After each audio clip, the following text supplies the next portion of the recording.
Welcome. You have reached review time with Imperial, and today's review would be Power, Book 2, Ghost, Season 3, Episode 2. Subscribe to the channel, like the video. Let's get into it. So, this episode picks up where last episode left off, where we got to see that, and the redemption at the end for the episode, got to see that Lauren is not dead. This episode picks up and shows what happened. Effie knocked Lauren out and pushed the car into the lake. Right before the car went down, somebody that was walking their dog seen the car, called the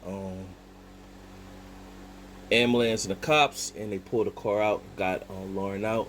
She came to. She don't remember how she knocked out, but she did say Effie was the one who did it. So, but Effie, of course, thinks that Lauren is dead and thinks that she killed her. And so that's why she in witness protection with Jenny.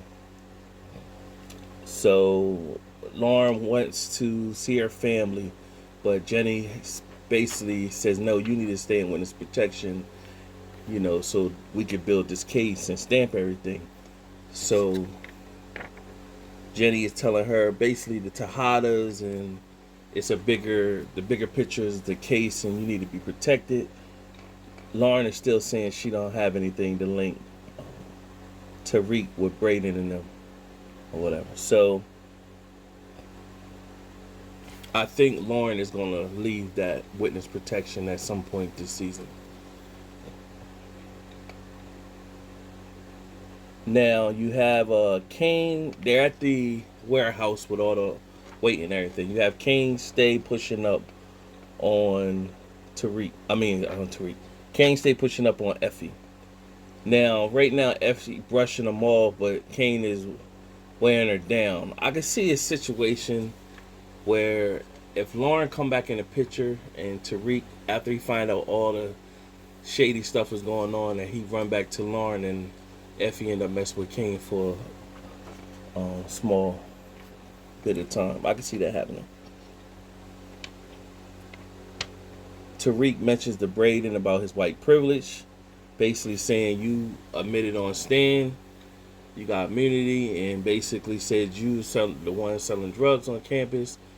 You got rewarded with a 6-figure job at your dad's firm. Meanwhile, Tariq lost his housing, and he must clear his name. Effie's been acting funny with Tariq. She's getting distant because she want to stand on her own, and so that's going to create problems. Tariq had a intern with Tate. Meanwhile, Tate dropped him and took what's her name, Cassandra, light skinned Keisha, that plays a role that's always taking like the ghetto girl role when they having those conversations in the classroom. So you have we find out, a lot of us that was doing reviews on the first episode last week was wondering who's Jenny's CI. We were saying, was it Effie or was it Sax? It was only them two.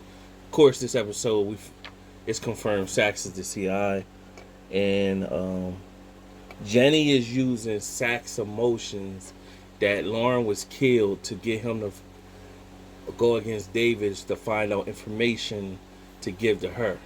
When he finds out that Lauren is still alive, that's going to change the way he's been moving. And we all know Sax has been long overdue to get killed for the longest time. But the way they got his character right now, don't seem like he's going to be pushed to be killed. So I don't know. We'll see how the change events happen. But Jenny's definitely using him.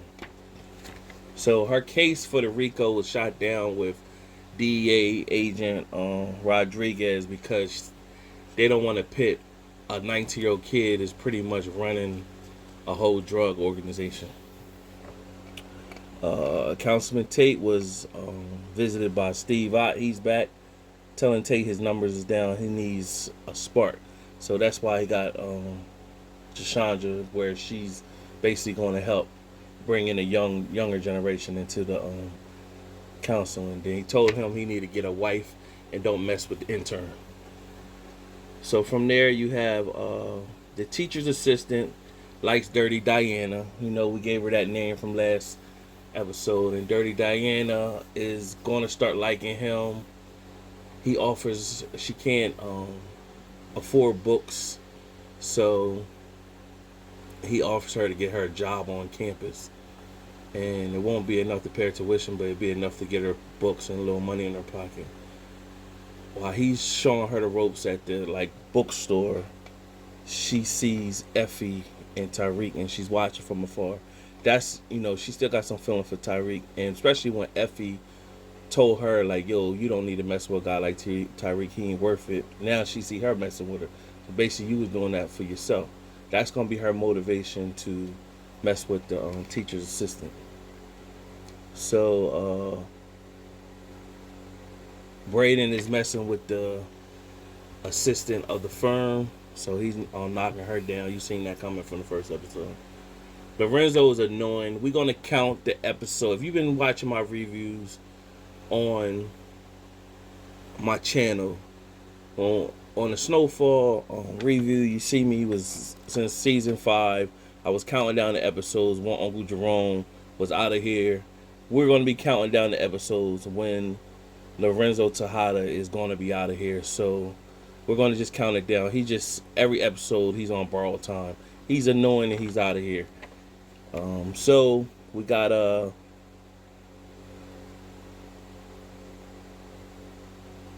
Drew has been too much in the Everett. His head's not in the game, not being reliable. You got Frank's wife Evelyn is back. She came to warn Monet about Detective Whitman has been appearing and pretty much asking her information about Monet. And Monet was going to give her some money, and she pretty much was like, no, I'm cool. I want to pay with my respect for, you losing a son. And she said, my boys is doing their thing in Brooklyn, so they're taking care of me. And she pulled out a knot of money and gave it to Monet. So I guess it's going to be something to that, because they made a point to say my boys in Brooklyn. So Tariq accepts the intern at Western Holding. Braydon is pretty much found intern slacking and set him up to get out of the Western Holdings, which opened up an opportunity for Tariq.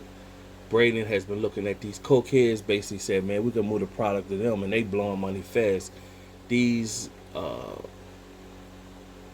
young men at the holding firm, they're trust fund babies, where their dads is the real ones who put the money, and they just bring their sons in and let them straddle them along the way, hoping that they turn into something. So Trace is one of them. Meanwhile, they're all cokeheads, blowing money fast, no responsibilities, and just making 6 figures, flushing it down, So Braydon is like, we can take advantage of this. So if he get Tariq on board, it's a go. Braydon is he's struggling with holding a secret on Lauren, what they did to Lauren, and basically want to tell Tariq.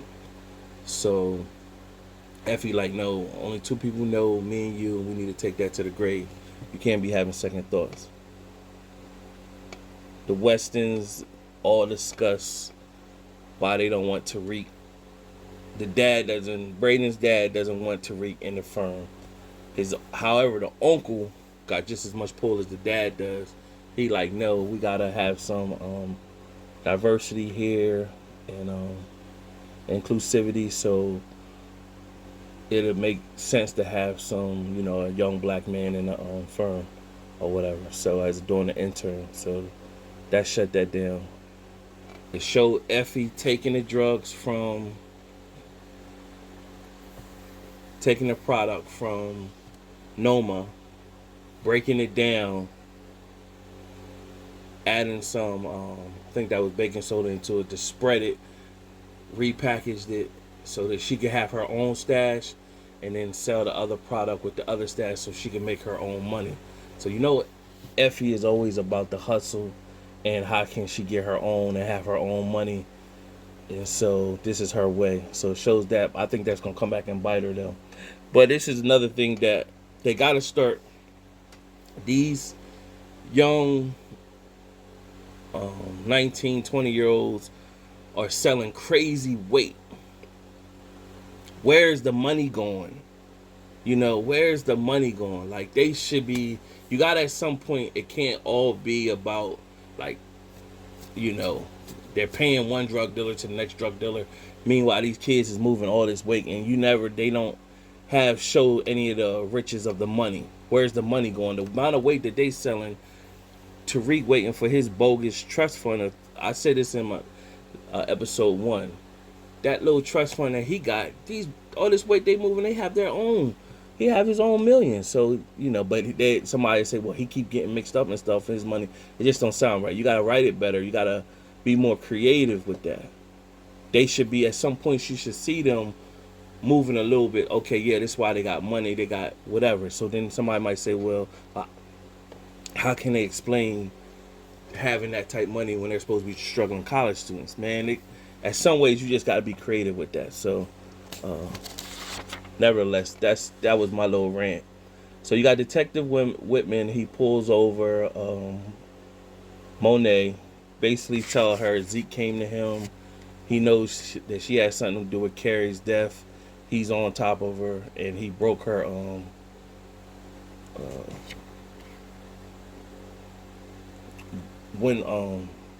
driver's side window on the side or whatever. So Monet called Davis basically to complain. Davis reaches out to Sack, say, yo, call your girlfriend Jenny, find out if she's working with Whitman, because why is he harassing Monet Motada? So what happens is, when Jenny reaches out to Whitman pretty much, she tell, I thought I told you stand down. He tells them that y'all looking at this all wrong. Y'all looking at Tariq. Y'all need to be looking at Monet. She's the queen pin in this situation. Tariq ain't doing this by himself. He's basically like the small fish. So I think I said this like last season in my recaps, that they need to stop having Tariq like the main part. He's gonna be a main part of the story, but he shouldn't be the main part of the investigation or the one they got on trial and all that. Somebody else need their time. Yeah. So Rodriguez looked at Jenny, is this the way we get our RICO case approved? If we put Monet as being the queen pin, we know she got ties to Mecca and everything like that. So we showed Drew got knocked out coming from Everett's house, and he got knocked out, had spray painted, and his chain snatched. So Kane, of course, we know, been lobbying to get the position as head of the family. Lorenzo, like I said, is annoying, telling Kane he ain't ready. Kane saying Drew's not ready, his head's not in the game. Drew's all beat up, and the goon who knocked Drew out basically said he did that for the guaps. So it shows a scene where Braydon reaches out to Tate, Councilman Tate, and tells him, I thank you for, dropping Tariq from being an intern. And Tate pretty much said, listen, man, thanks for your donation that you made to my campaign. He said, your secrets are safe with me. I'm not going to say nothing, that you the reason that I dropped. So Braydon is digging deeper in the trust factor with Tariq. So already you got the Lawrence situation. Now you find out that he pretty much put the play in motion to get Tariq dropped by Tate, so that could bring him to the firm, so that Tariq can see the opportunity that's there at the firm. So at the Holdings or whatever, Western Holdings. So the trainer at the firm is the one who's supplying all the cokeheads and running the guys on Wall Street, supplying them the product. So they're looking at him, well, we need to get him out of here. So they looked for Kane. Kane wasn't available, so they reached out to Drew. Drew is upset and frustrated because he got problems with Everett, plus he got jumped. So Drew follows the trainer sees the trainer get across the street and pushes the trainer in front of a truck. He gets ran over, so that's going to be their entry to take over. Then from there you had Effie is thinking about opening Course Correct again and get it started again. However, that's going to cause problems, more heat to Effie. So Effie is up against the gun. She got to pay her own tuition and everything, so she's looking at how else I gonna get my money. So she's thinking about opening up Course Correct. Then Tariq walks in, she shut it down. The last scene is pretty much shows they barred out the dude that beat up. Well, no, I skipped a moment. Kane tracked down the pilot that was supposed to fly the night that Zeke got killed and tortured them. They told him the description, told him about the car that they seen, all the description, they named description of Lorenzo plus his car. So Kane already knew. So at the end, it showed Kane talking to Lorenzo, basically telling him like, "Yeah, I see you got that tail light fixed," and he's like, "Yeah." So they did find the bald head guy that jumped Drew, and they automatically pit Zeke's murder on him. He like, "No, what you talking about?" So Monet in rage just killed him. So while Lorenzo and Kane was getting rid of the body, Kane pretty much approached him and told him he knew that he the one that killed Zeke. And so Lorenzo like, "What you talking about?" He told him everything. So then Lorenzo came clean and told him that he wouldn't hurt Monet like that by killing Zeke, but he thought it was Mecca. So that's why he took the shot. He didn't know it was Zeke though. Kane acted like, that's messed up, but Lorenzo was the one that set the guap up to basically, he gave him the information that they were behind killing the guap, set him up to jump Drew so that he could put this plan in motion to get hit, the heat off of him. So Kane let him know he knew all that, and then from there, Kane pretty much told him like, "Look, I'm calling the shots now, or I'm gonna tell Monet. And this weight I told you that you're going to be selling, you better get to selling this weight. I run this." And what can Lorenzo do? So that was the episode. I'm still counting down the episodes till Lorenzo get killed. Subscribe to the channel, like the video. Till next time.